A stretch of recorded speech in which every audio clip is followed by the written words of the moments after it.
Meu nome é Joaquim, meu apelido original é Yamukelela. Wellington disse já, sou de Moçambique, vivo no Equador faz 10 anos, sou missionário, sacerdote católico, padre católico, já não recém-ordenado, eu já tenho 13 anos de padre, fui ordenado no ano 2000 e obrigado pelo convite. Vou misturar o que tenho aqui anotado para compartilhar com vocês esta noite. Vou misturar alguns pontos da minha experiência pessoal e também da minha vida agora no Equador. Eu venho de uma família multirreligiosa, plurirreligiosa. Minha mãe foi muçulmana. Eu venho de uma tribo matriarcal, um matriarcado, onde a mulher é a que manda. Então, a mulher manda, os filhos pertencem à mãe, não ao pai. Claro, são extremos, são exageros, mas assim é lá. Eu sou de uma família matriarcal. Então eu pertenço à minha mãe. O papá tem pouco valor. Você diz amém? Não. Tem que ser tem que ser, o filho pertence aos dois. Mas eu cresci nessa mentalidade, então a minha família é a família materna, o tio materno, a tia materna, a mamã, as primas, tudo que é da parte da mãe é a verdadeira família. Então vocês aí podem ver que minha mãe foi muçulmana, nasceu numa família muçulmana, pratica-se o Islã. Eu venho da zona costeira de Moçambique, que é muçulmana, e é forte o Islã em Moçambique. Então, a minha mãe foi sempre muçulmana, mas ela convertiu-se ao cristianismo, à religião católica. Então eu também abracei a fé cristã. Senão eu teria sido muçulmano. De fato, meus tios são muçulmanos, meus avós. Meu tio é uma das grandes autoridades na cidade, tem a mesquita e é muçulmano. Então eu venho de um ambiente assim. Um ambiente onde eu, quando vou de férias para lá, obedeço às costumes muçulmanas. Eu não como porco, não como animal morto, todas essas prescrições do livro de Levítico. Não comerás animal morto, é impuro. Os muçulmanos obedecem tudo isso, e eu, quando estou no meio deles, não como porco.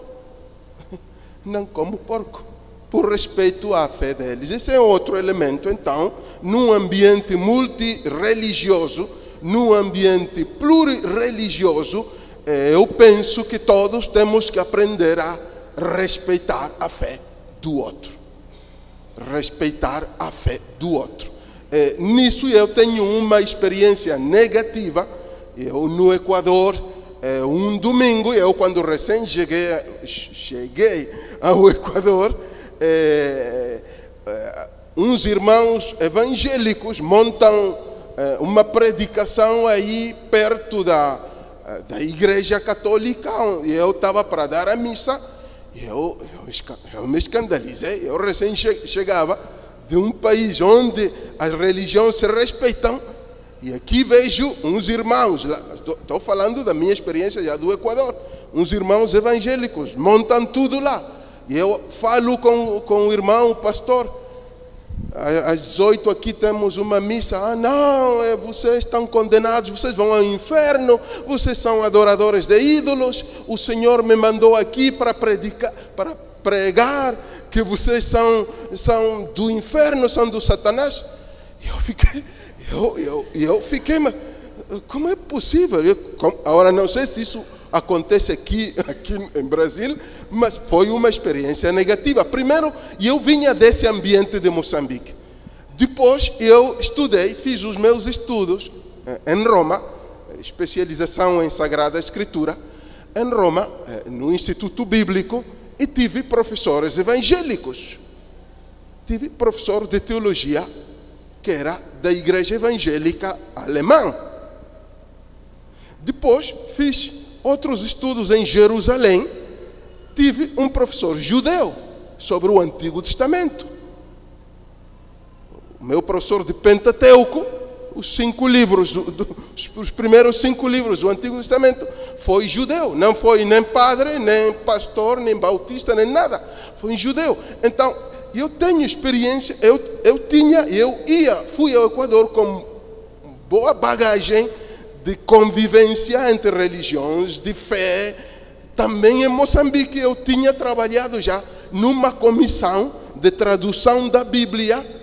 Eu sou macua, então necessitávamos traduzir a Bíblia para macua, para a gente. E fizemos uma tradução interconfessional. E eu era membro dessa comissão ecumênica de tradução da Bíblia. Tínhamos pastores evangélicos, bautistas e tudo. Fizemos um bom trabalho de irmãos e amigos. Eu chego lá, não. Só para dizer, talvez esse ambiente negativo de ódio, de condenação, não é bom. Não é bom. E espero que não esteja acontecendo aqui em Brasil. O mesmo fato que Jesus tinha dito: ó Pai, que estes sejam um, para que o mundo acredite, o mundo creia. Eu penso que é um desafio também para todas as igrejas hoje, ser um, para que o mundo creia. Eu penso que há gente que não crê em Jesus Cristo, porque há muita divisão no seio dos cristãos. Você vai aqui, habla de Jesus Cristo, talvez outra igreja lá, não sei que nome tem, outra igreja lá, não sei que nome tem, todos falam de Jesus Cristo e divididos. A mim isso me dói muito. É uma tristeza para mim ver isso, não só aqui no Equador e em todo o mundo. E cada dia nascem outras igrejas. Isso pode ser positivo, mas sempre no respeito recíproco, no amor mútuo. Não o fulano vai para o inferno, fulano vai para o inferno, fulano vai para o inferno. Então, oxalá essa mensagem chegue também aos nossos corações. Também, agora, antes de ontem, eu falei sobre o compromisso social. O compromisso social do cristão, dos que creemos em Jesus.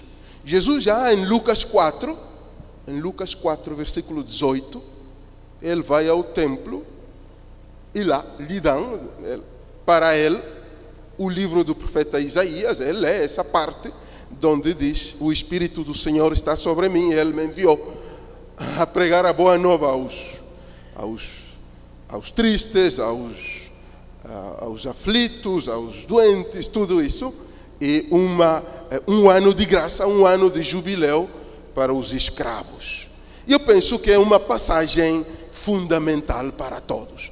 Jesus, ao início da sua missão, eu dizia lá também, ele não disse: congreguem-se numa igreja, façam orações, cantem bonito, cantem bem, como agora todos os cantos aqui muito bonitos. Se vou a outra igreja evangélica, himnos muito bonitos. A uma igreja católica, coros muito bonitos. Eu dizia lá na minha intervenção, no congresso, o que é tudo isso? O que é? Diante de Deus Pai, o que é tudo isso? se os cristãos não têm um compromisso social no mundo, um compromisso de justiça, de paz, de amor. O que é isso? Não é nada, não é nada, não é nada isso. Podemos fazer himnos bonitos, podemos fazer cantos bonitos, compor o que queramos, cantar, rebolar-nos, tudo o que seja. Mas se não somos homens e mulheres comprometidos na justiça, isso não serve. Não serve. Porque somos todos filhos do mesmo Pai. E a felicidade, a alegria do Pai é ver que os seus filhos estão bem. Não só que vêm à igreja cantar. Não só isso. E eu não estou excluindo a possibilidade, o dever que temos de fazer liturgias bonitas e tudo. Mas estou dizendo que isso não é nada. De fato, já Isaías dizia antes. A verdadeira religião, falava da verdadeira religião, e já os profetas repetiam muito: estou cansado, Deus, estou cansado dos vossos holocaustos, das vossas cerimônias, dos vossos ritos, estou cansado, porque tem pobres ao redor. Claro, isso falava da realidade de Jerusalém daquela época. Jerusalém daquela época, muitos pobres nos bairros de Jerusalém, e uma classe de ricos que iam ao templo, ou também de pobres, ou de classe média, que iam ao templo de Jerusalém. Estou cansado das vossas cerimônias, dos vossos ritos. Ora, eu dizia, no Equador também há uma realidade, há um despertar do compromisso, sobre o compromisso social da igreja e dos cristãos. É um despertar muito lento.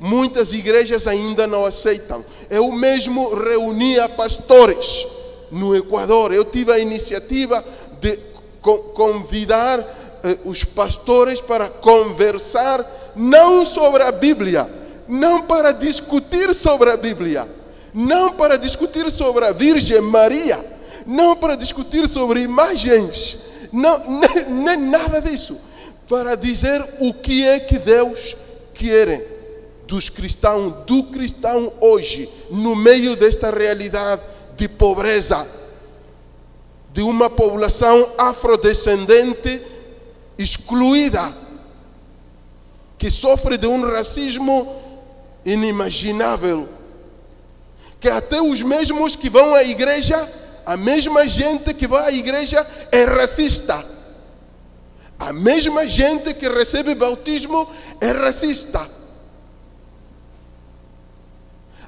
Agora, eu não estou falando só do racismo de branco, de mestiço em contra do negro. Também pode ser regionalismo, pode ser diferença de posição social. Tem mais dinheiro, o outro é pobre, embora seja da mesma raça. A ideia de pai que temos ao invocar aqui na igreja, qual é? É uma concepção, é um conceito de pai que nos convida, como que obriga a viver como irmãos verdadeiros. Como irmãos verdadeiros. E se somos seguidores de Jesus, eu também dizia, Jesus foi um homem da montanha em oração e um homem da rua. O homem da montanha em oração e o homem da rua. Na montanha em contato com seu Pai celestial, na rua em contato com os pecadores, prostitutas, gente excluída. Isso fazemos os cristãos hoje. Isso fazemos os cristãos hoje. Eu penso que se todos os que louvamos a Deus, desculpem a mistura, eu estou misturando porque o espanhol espanhol estraga o português, ou o contrário, o português estraga o espanhol. Mas se todos os que vamos à igreja para louvar o Senhor, se todos nos comprometêssemos no social, e eu penso que não teríamos tanta pobreza, tanta injustiça, tanta criminalidade, assim como temos. Mira que somos muitos, milhões e milhões de cristãos no mundo, não importa a denominação cristã, somos muitos. Se fizéssemos um recenseamento, somos muitos. E se todos nos comprometêssemos com o social, com os assuntos sociais do nosso país, se não nos limitássemos só a orar, só a ler a Bíblia, se tivéssemos a coragem de mirar ao redor e ver que aqui algo não funciona, que tenho que fazer, eu penso que muito mudaria, muitas coisas mudariam. É lamentável também o fato que quase todas as igrejas, cada quem defende a sua fé. Cada quem defende a sua fé. Lá, antes de ontem, quando terminei a minha intervenção, alguém disse que talvez esta iniciativa do ecumenismo, encontrar-nos, funciona. Eu disse que sim, funciona, mas não é a solução. E também, lá em Moçambique, fazíamos semanas ecumênicas. Não é a primeira vez que eu entro numa igreja não católica. Eu, desde jovem, entrei em igrejas evangélicas, pentecostais, bautistas, desde jovem. Mas até agora não funciona nada. E por quê? Eu já tenho 42 anos de idade. Desde jovem, estou falando de faz 30 anos. E por quê? E por que não muda? Nas religiões, por que não muda? Então eu dizia, talvez seria bom que as igrejas, todas as igrejas, fizeram um bom exame de consciência sobre a verdade. A verdade verdadeira. A verdade verdadeira. Muitas coisas que temos, muitas coisas que ensinamos, muitas coisas que creemos, não são a verdade verdadeira. E seria também de sempre, eu penso e peço às famílias que ensinem aos seus filhos a respeitar, já a partir de crianças, ensinar os filhos a respeitar as outras religiões. Porque não podemos não sentir dor diante desta realidade, desta multiplicidade de religiões e, sobretudo, do ódio que existe entre elas. Não podemos viver assim. Eu penso que não vamos ver a era em que todos seremos unidos, não vamos ver, mas temos a obrigação de semear a partir de agora, para que os nossos filhos, netos, os que vão vir, possam ver a era onde todos podemos estar juntos. Alguma coisa sobre a religião tradicional africana, que não é a religião de matriz africana, não é. Algumas coisas são as mesmas, outras não. Eu não vou dizer tudo, mas uns elementos que penso que são iguais à nossa fé cristiana e poderiam ajudar as igrejas a renovar a sua interpretação da Bíblia. O que vou dizer agora é o que eu considero, porque eu nasci num ambiente onde se pratica a religião tradicional africana, e alguns aspectos dessa religião eu pratico. Por exemplo, o fato de que na imagem de Deus, na religião tradicional africana, digo, não é religião de matriz africana, que eu não sou especialista nessa religião de matriz africana, que penso que depois de 500 anos mudou muito. Agora, o fato de que Deus lá não é nem homem, nem mulher, e isso está forte. Eu penso que isso poderia ajudar-nos, a mim me ajuda, a mim me ajuda, espanhol, tal, mas vocês entendem, a mim me ajuda.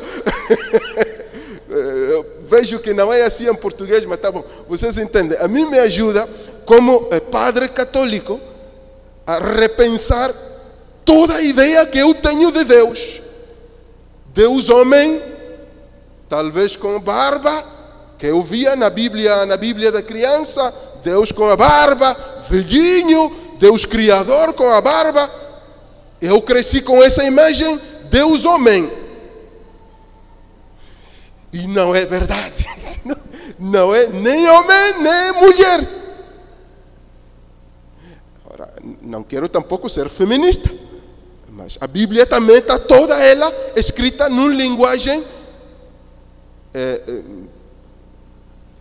não digo paternalista, machista, não sei, mas uma linguagem que seria de rever tudo. Outro elemento, Deus atua através, você quer falar? Deus lá, nesta religião tradicional africana, não atua só, atua através dos espíritos. Agora, muitas vezes, também porque vemos na Bíblia um só mediador, Jesus Cristo, homem, somos os cristãos também educados a excluir todo o mundo espiritual e só a ir a Deus diretamente. E eu não estou julgando a fé cristã, estou compartilhando num clima normal de que provavelmente nosso Deus não é um Deus que concentra poderes, e Ele só é esse Deus que tem todo o poder e atua diretamente, só Ele diretamente atua. Não sei, eu também, na Igreja Católica, por exemplo, o que me faz sofrer é o fato que não haja mulheres sacerdotes, por exemplo. Enquanto na minha religião, na religião onde eu cresci, religião tradicional africana, já porque é matriarcado, quase todo o sacerdócio dominado por mulheres. Eu às vezes falo com os meus amigos católicos, padres católicos, começo a dizer, não, é que isso escandalizaria o mundo, se ordena mulheres. Mas eu não me escandalizaria, eu não, porque eu nasci e eu vejo mulheres oferecendo sacrifícios lá no mato, lá nas árvores, são mulheres, não são homens. Eu não me escandalizaria, para dizer ainda o papel, o lugar da mulher na nossa vida. Depois, todo o discurso ecológico, que também a religião tradicional africana nos ajuda, o respeito à natureza, à ecologia, o fato de que os espíritos vivam na natureza, isso obriga a mim a respeitar a natureza, porque não é assim, não é uma coisa qualquer, é uma criação de Deus, e aí vivem espíritos dependentes do Deus verdadeiro. Então, isso, penso que são elementos de uma religião tradicional africana que nos ajudariam. E termino dizendo, o que fazer hoje? É suficiente sair, caminhar, pregar o Evangelho na praça? imprimir Bíblias, cada igreja imprime a sua Bíblia. Mire, quanto dinheiro!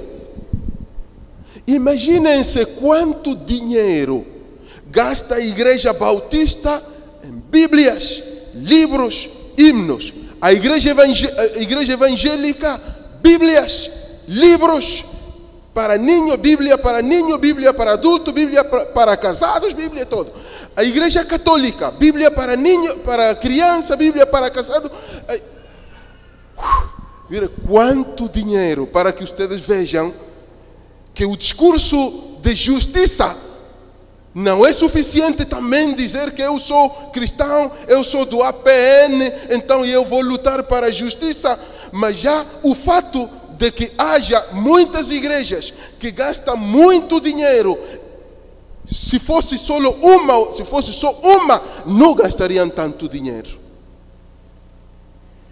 Não se gastaria muito. Então, o discurso da justiça é para pôr a mão aqui, e eu também o faço com muita humildade. Porque talvez cada um de nós é cúmplice, direta ou indiretamente, é cúmplice.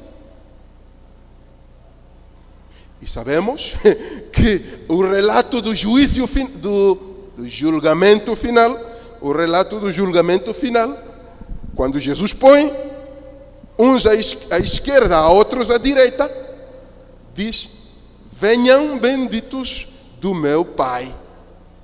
Estive doente, estive preso, caminhei nu.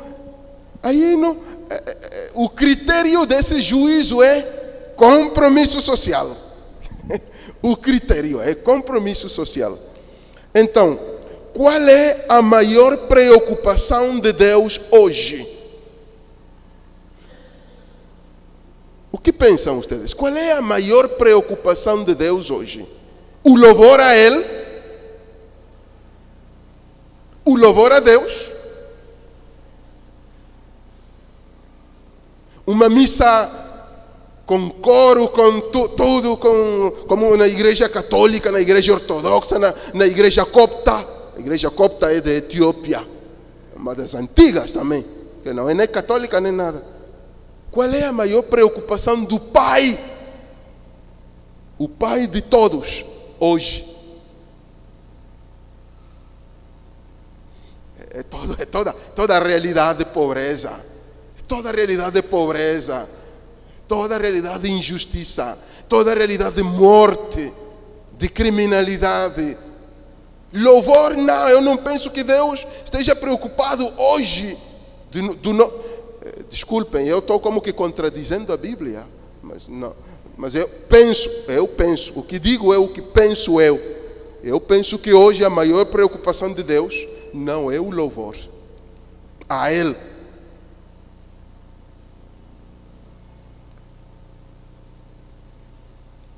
O que aconteceria se fechássemos todas as igrejas do mundo, sem abrir as igrejas do mundo por um ano? Se todas as igrejas se pusessem de acordo, todas as igrejas do mundo se pusessem de acordo e fechassem as portas, o que aconteceria? Alguém quer responder? Se todas as igrejas do mundo, todas, fechassem as portas por um ano sem abri-las, o que aconteceria?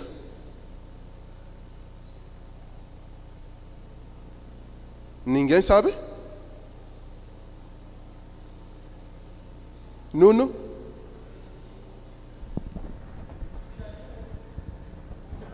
Abriria outras? Não nesse sentido, que ninguém abrisse igreja por um ano. Todas as igrejas fechadas, todas. Evangélica, bautista, católica, copta, ortodoxa, tudo fechado por um ano.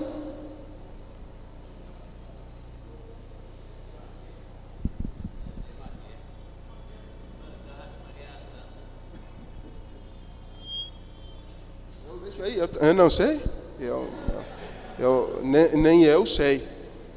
Nem eu sei. Mas eu penso que a pergunta é só ligada à anterior, que era qual é a maior preocupação de Deus hoje. Então, muito obrigado. Espero que isto tenha ajudado para...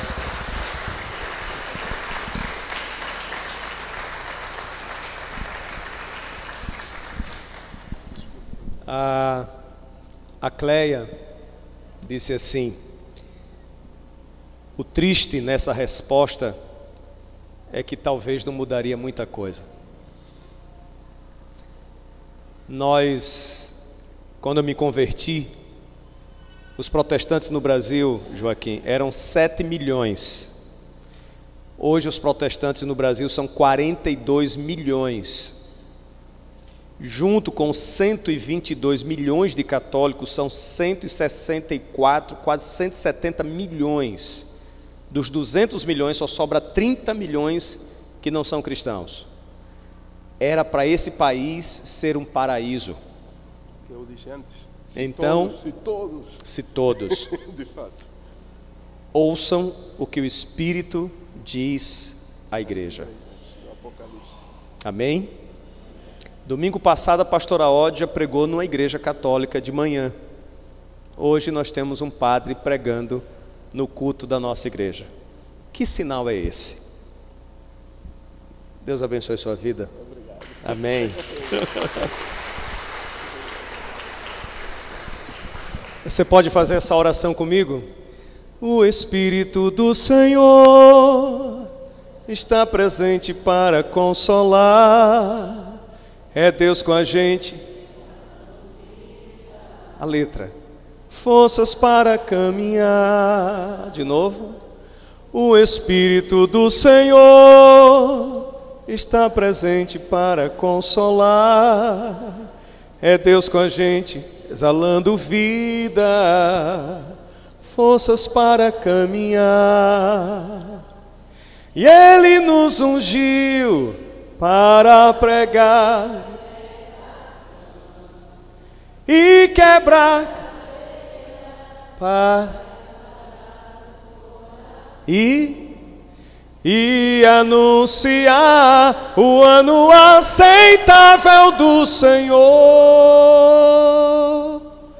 a fim de que se chamem, a fim de que se chamem, a fim de que se chamem carvalhos de justiça. E Ele nos ungiu para pregar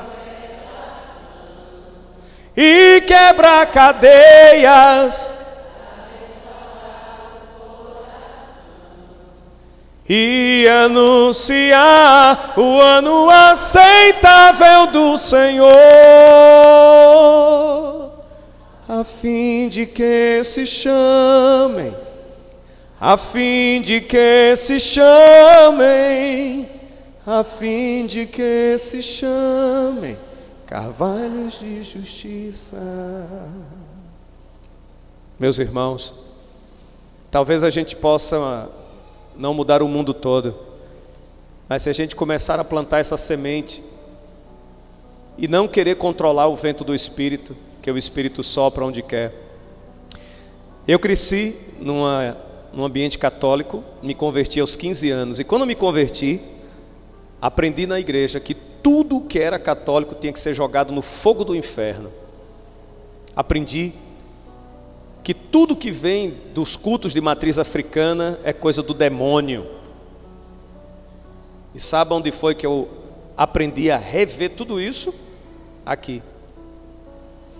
Se nós estivéssemos em outro lugar, hoje, quando esse padre subisse aqui, metade iria embora e eu estaria demitido. Pode ser que seja uma coisa muito pequena que aconteceu hoje aqui, mas aqui já passou Ivone Gebara, vocês lembram? Aqui já passou o padre José Comblan. Aqui, há um mês atrás, irmão João Batista. Agora, padre Joaquim. Dom Muniz já pregou aqui. Padre Manuel Henrique já pregou aqui. O fogo do céu não caiu sobre nós. Mas Joaquim, o que eu guardo no meu coração hoje é: não adianta a gente ficar especulando teologia, escrevendo livros, se a gente não tiver coragem, irmãos, de partilhar o que tem e de lutar pela justiça. Eu acho que nós vamos poder fazer tudo isso, debater quem vai para o céu e quem vai para o inferno, quando a gente alcançar os índices, por exemplo, de Lausanne, onde não existe um faminto nas ruas, uma pessoa sem casa. No dia que a gente alcançar esses índices, aí a gente discute se quem corta cabelo vai para o céu, se quem pinta a unha vai para o inferno, se gay vai ser queimado no inferno, se hétero é o que vai para o céu. Mas enquanto a gente tiver miséria, eu falei no início do culto, 260 mil Guilhermes e Jules, 260 mil crianças morreram de fome. Na Somália só? Não. Se a gente visitar os grotões aqui, ó, na Vila Brejal e por aí afora, essa realidade está mais perto do que a gente imagina. Mas eu preciso de você que acredita nesse projeto de igreja, que você fortaleça esse projeto, porque a tendência de padres como ele, de pastores como a gente, é sermos atropelados pela máquina fundamentalista. Padres como Oscar, padres como Joaquim, são vozes gritando no deserto. Pastores que dizem para o seu povo: gaste menos, se comprometa mais com a partilha e com a luta pela justiça e pela paz, são poucos. Então nós precisamos de você. Você que não quer viver só para o seu umbigo. Você que sabe que é bom ter coisas boas, mas só será bom se todos puderem ter. Não adianta uns terem e outros não. Queria lhe convidar para a gente ficar de pé, porque eu acho que... Ô João Vitor, dá para você nos ajudar ali com a ciranda? É só uma ciranda. Não, ciranda, você sabe tocar. Não sabe tocar ciranda não? Então mete o heavy metal ali. O João é roqueiro, não é? Mas é um excelente baterista. Nós vamos cantar Momento Novo. Deus chama a gente para um momento novo. Sábado nós tivemos 40 mulheres aqui lendo a Bíblia. Quem veio? Quem veio? Valeu a pena? Nós estamos